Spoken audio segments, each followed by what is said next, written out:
OK, well, that was how Team GB did. A bit of disappointment for them. They did think top 6 would be achievable in this tournament. Joining us in the studio, on the left, Jordan Raynes, former GB captain, also part of the seven-a-side football setup as well. Not, unfortunately for you, playing at this Games. And Osman Ahmed as well, who was the physio for the Beijing 2008 squad. Guys, great to have you in the studio. We wanted to talk cerebral palsy football because it's sometimes quite hard to see how bad cerebral palsy is or how people, it affects the way they play. I mean, if I start with it very basically, what is cerebral palsy, if you don't mind starting with that, Jordan? Well, cerebral palsy, a lot of people are sort of unaware of what it is, and from an athlete's point of view, it just affects sort of day-to-day mobility and coordination, and from a footballing point of view, it can affect mobility on the field depending on your classification. Mm-hmm. Yeah. Okay. Osman, it's a very wide spectrum, isn't it, cerebral palsy? But what is it medically? How is it really affect the... Well, medically, cerebral palsy is an umbrella term that encompasses lots of different conditions that all manifest themselves in terms of how someone moves, and it impairs their movements in certain ways. So, yeah, like, as you mentioned, it is a spectrum. So some of the more severely impaired individuals are those that play boccia, that are wheelchair-bound, whereas people like Jordan, for example, is a lot more mobile, and therefore he plays football. And I'm right in saying that it affects coordination down one side of the body, or is it unilateral? No, it can do. It can be... so, again, to use Jordan as an example, it affects both of his limbs equally, whereas some players are very much one-sided and very much one-side dominant. So what do you, with your cerebral palsy, what do you struggle to do?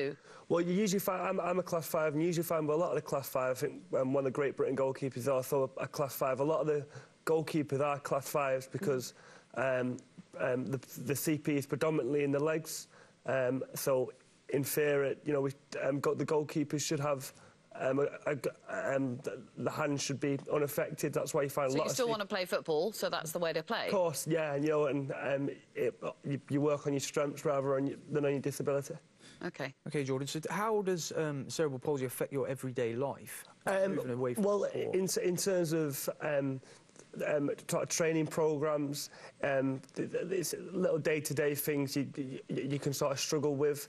But in terms of, say, if I've done concentration or coordination? A little bit of both. Like, say, after a full day's training and work, sometimes my concentration will be poor, and I'll you know, maybe trip over every now and again, or and my coordination won't be so great. Sure.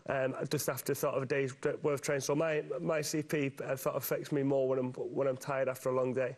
OK, so Osman, how does coaching these guys, how does it differ from able-bodied people? What other things have you got to take into consideration, and how does it affect their play? From a physio point of view, I mean, you get a lot of different injuries in cerebral palsy football than you... Do you get more injuries in cerebral palsy football? Different injuries, I'd say. OK. The players are probably tougher than some of the able-bodied players I've played with, and sometimes you have to rein them in a little bit because they are such tough individuals. But, yeah, I mean, stuff like muscle tightness, stiffness, impairment of movement at a lot of the joints means that you're more predisposed to certain injuries. Is that because they have to try harder to move, or is it...? No, less so that. It's more from the condition that they have that means that the muscles don't move as freely as what they would do in an able-bodied person. And that can affect how the joint moves, their stride length, how they get around the pitch, tackling, all those sort of things. And that can lead to different types of injuries. OK, so layman's terms, it's your muscles, your brain knows what it wants to do, and it's just your muscles translating that into doing what they want to do. Yeah, that's part of it. And also some of the effects that happen to the body at an early age, because often cerebral palsy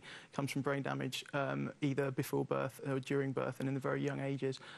So when that happens, you're left with stiffness, tightness and lack of mobility.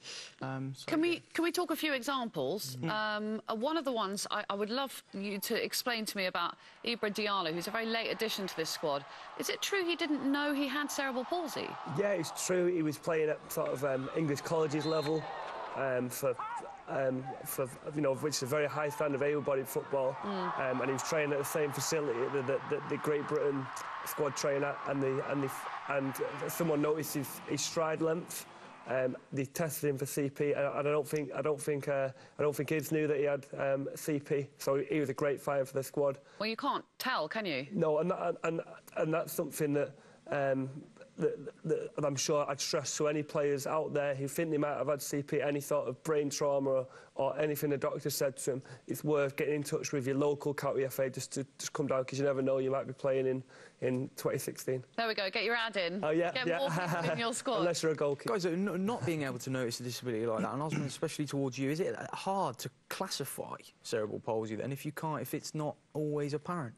Yeah, and I know classification is a big part of cerebral palsy football. We saw Lexi there earlier on giving a good breakdown of the different grades from grade 5 to grade 8. And we know that every Paralympic event and World Championship, there's classification issues with some players going up and down. So classification is a key part of the sport. Let's look at the other end of the scale to a player, for example, who we know you can see quite obviously has cerebral palsy. Josh McKinney is the USA captain. He is affected down one side. And one of the things I noticed the first time I went to watch seven-a-side football was that quite often it affects one arm and the shoulder movement as well. Yeah. So how severe is that? Is it with the if it's upper body, is it automatically lower body if it's one-sided?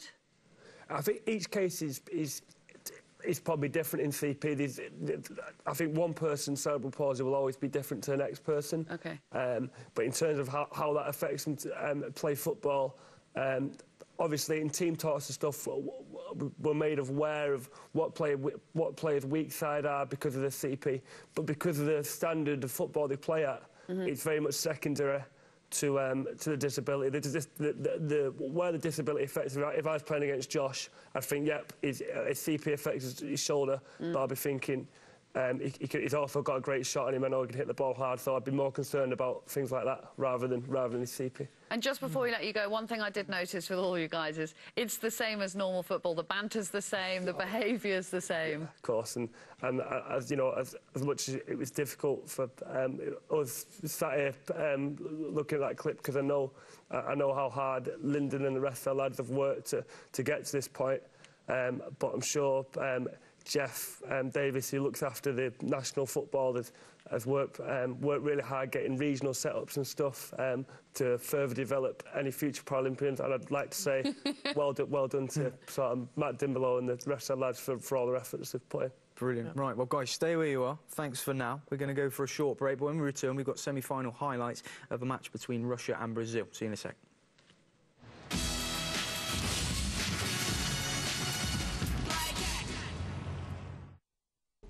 OK, so not an unsurprising result there for Russia. They're through to face Ukraine in the goal... No, or Iran, depending on the result that we'll see later on today. 5:30 that one kicks off. Yes.